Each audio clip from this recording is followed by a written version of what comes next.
Kessen 2's action takes place in the Romance of the Three Kingdoms world of ancient China.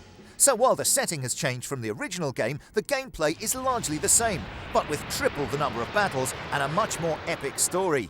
The various troops in battle can be selected and ordered towards a certain destination from a top-down battle map. Move into the 3D view and you can issue various offensive and defensive orders and cast wildly over-the-top magical spells to decimate your opponents.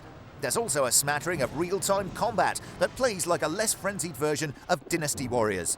The game is as much about very long and often spectacular FMV clips as it is about the battles themselves. During battle, the graphics are highly detailed and smoothly animated. The battlefields are full of soldiers, horses, flying arrows and debris, with the frame rate staying nice and smooth throughout. The orchestral score has the requisite Chinese flavour, and there are plenty of loud explosions, battle cries and clanking swords to boot. The English voices in the lengthy cutscenes are poor though. It's big, it's brash, it's involving, but it's also on autopilot for long periods of time. If that doesn't bother you, then give Kessen 2 a spin. You may be surprised.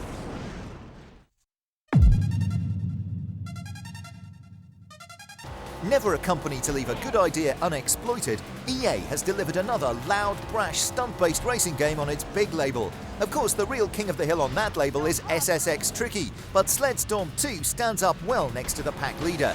Two things make Sled Storm 2 stand out: the crazy track designs and speed of the gameplay.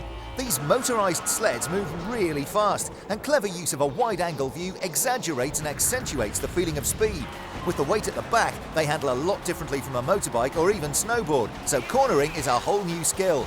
The tracks themselves are each superb. There's only 6, but they're so good it's hard to feel shortchanged. Twin Peaks is a vertigo-inducing snow and fog-bound mountain hell, but it demands extreme skill from the rider. Bermuda Berg is another favourite with its shortcuts and strange vehicles locked in the ice. All the tracks have plenty of alternative routes and secrets to discover. Progress is made by winning races, but you'll unlock more characters and sleds by performing stunts for points. Like SSS Tricky, the stunts aren't hard to pull off, but you'll need a lot of air for the spectacular big scoring tricks like the suicide backflip. It's not a classic by any means, because there's not really enough here, but if you're looking for a burst of adrenaline, then Sled Storm 2 has a lot to offer.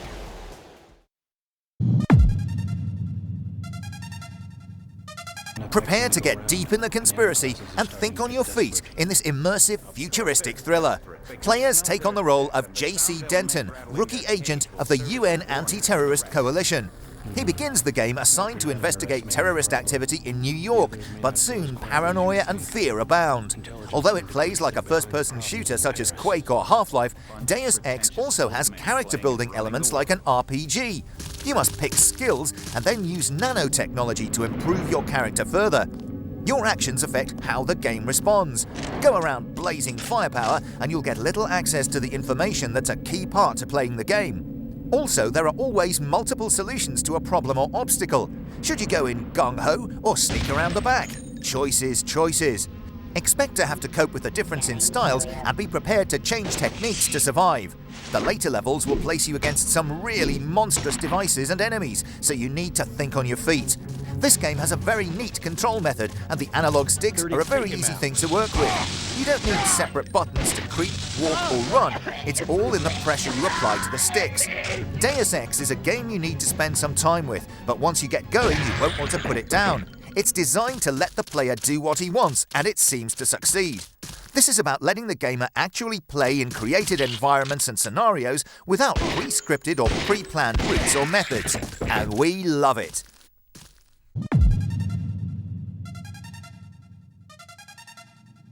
Sequel to a poorly translated PlayStation game, Grandia II comes to us from the Dreamcast.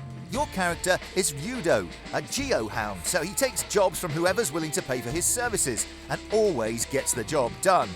Grandia II is a straightforward linear RPG. You proceed from town to town, performing tasks and keeping up with the plot.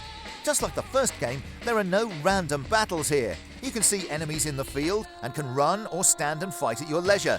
If you jump an enemy from behind, you get the first strike in, with the same rules applying in your enemy's favour if they jump you. The battles are fast-paced with very little waiting between attacks. Depending on how things pan out, there may be several characters tearing the battlefield up at once.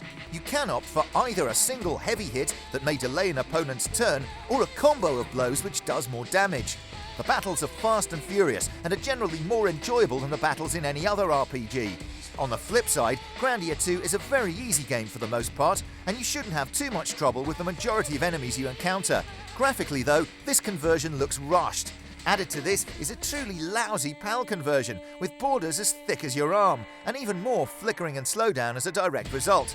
And what was once a gorgeous looking game on the Dreamcast is now a mess. We're disappointed.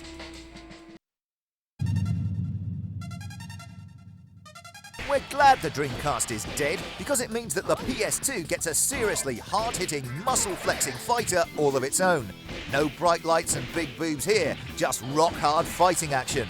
The Virtua Fighter series has never been about extreme combos and flashy effects every time someone taps a jaw. Virtua Fighter 4's combat is more tactical. It looks more effective too, without ridiculous leaps around the screen or the 24-hit combos that you're likely to see in something like Bloody Roar 3. You can put an opponent on his back with rapid punches, heavy kicks and a few throws and grabs, and not feel that you've had to resort to special move trickery or button-bashing luck. The grapples and throws are smoothly animated, and to see two fighting characters connect with this grace is astounding. The controls are butter smooth, and it doesn't take long to get grips with a fighter, but to become a master of their style will. Fight fans will love it for the levels of depth and the moves to master, but it's also a very simple game to get into, and it won't be long before the most pacific of gamers has numerous floor-shaking slams and arm-locking grapples at their fingertips.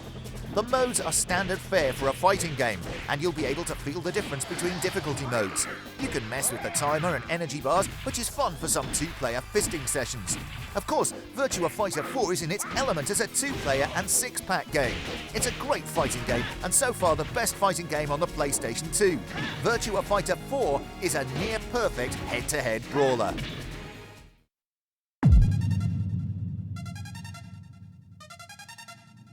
As another depressingly processional Formula 1 season begins, it's a good time for Titus to launch a game that takes a look at what might happen if the more adventurous drivers raced off and started their own no-technology-barred race series. Banned from using race circuits by the authorities, the teams take to street circuits in Tokyo, Hong Kong, Geneva and elsewhere.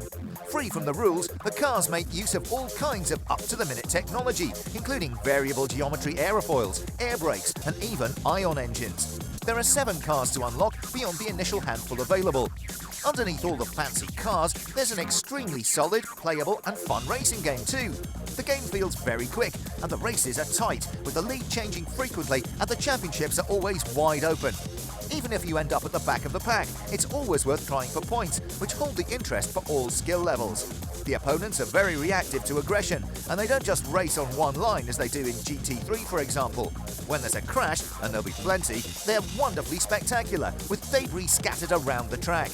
Not since Ridge Racer 5 have we played such a speed-blurring, tight-cornering, all-out arcade racer that's as much fun or as exciting as Downforce. Add in plenty of game modes and an imaginative two-player racing mode, and you have an exceptionally well-produced package.